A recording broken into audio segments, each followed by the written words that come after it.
Joint Action Committee Khopum area today held a protest over the failure of the government to repair Tongjae-Maril Road, National Highway 37, also known as Old Kasar Road. The protest was staged at Khopum under Khopum subdivision of Nonay district.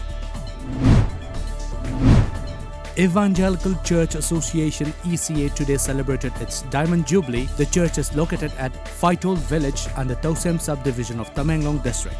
The celebration was held on theme, Lord, you have been our dwelling place throughout all generations.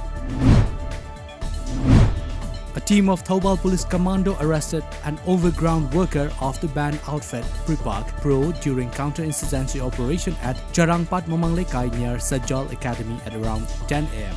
The arrested was identified as Wahengbam Jiban Singh, aged 42 years of Hairok Part 1 Haitupok Pidaikai.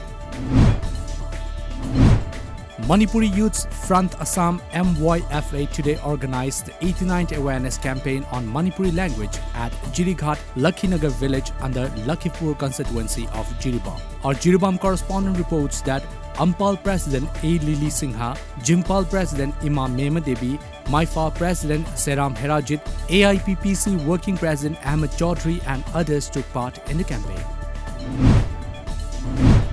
The Supreme Court today questioned the Maharashtra government over the 2018 abatement to suicide case against journalist Arnab Goswami, saying it would be a travesty of justice if personal liberty of a person is curtailed like this. Media reports said a vacation bench of Justice D.Y. Chandrachud and Indira Banerjee said if state government targeted individuals, they must realize then that there is apex court to protect the liberty of citizens.